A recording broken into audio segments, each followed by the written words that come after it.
The police called me in the middle of a Tuesday shift and said the 5 words every wife dreads. Ma'am, we have your husband. I was standing in the break room at the clinic, holding a yogurt I never got to eat. I actually laughed at first. I thought it was one of those scam calls. Then the officer said his full name, Daniel, and my knees went soft. He's been detained. We're going to need you to come down to the station. Detained for what? We can't discuss the details over the phone, ma'am. The line went dead, and I just stood there with my heart slamming against my ribs like it wanted out. Here's the thing you need to understand about my husband. Daniel is the human equivalent of a golden retriever. This is a man who traps spiders under a cup and releases them outside with a little pep talk. A man who once drove 40 minutes back to a gas station because the cashier gave him $3 extra in change. He apologizes to furniture when he bumps into it. He coaches our daughter's t-ball team and lets every single kid win at least once. Last winter, he built a heated shelter for a stray cat that doesn't even like him. Criminals do not knit birthday scarves for their mothers-in-law. So as I drove, too fast, hands shaking on the wheel, my brain kept short-circuiting. Anger first. What could he possibly have done? Did he do something stupid? No, not Daniel. The man triple checks parking signs, then the anger curdled into fear, because I realized something worse. He hadn't called me himself. Daniel calls me about everything. He calls me from the grocery store to describe avocados. If he didn't call,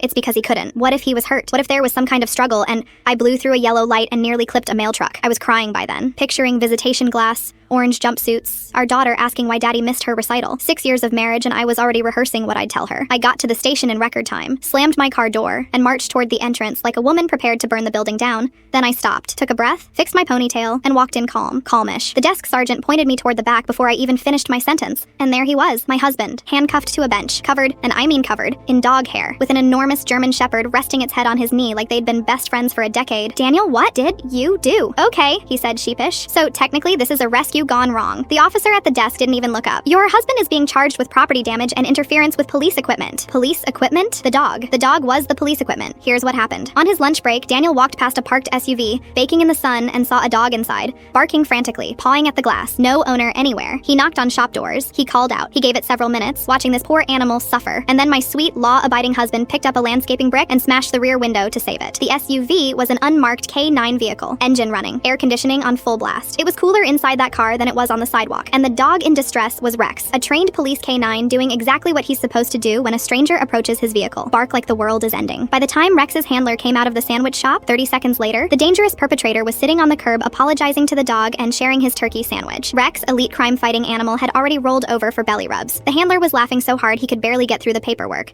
They dropped everything except the bill for the window, which, fine, fair. Daniel shook hands with half the precinct on the way out, because of course he did. The handler took his number for Rex. My husband is now known around that precinct as the dog napper. He gets photo updates of Rex every single week, and Rex, formerly a fearsome police K9, now completely falls apart with joy whenever he sees Daniel, which the handler swears makes him the worst guard dog in the county. Only my husband could commit a crime so wholesome that the arresting officers asked to keep in touch.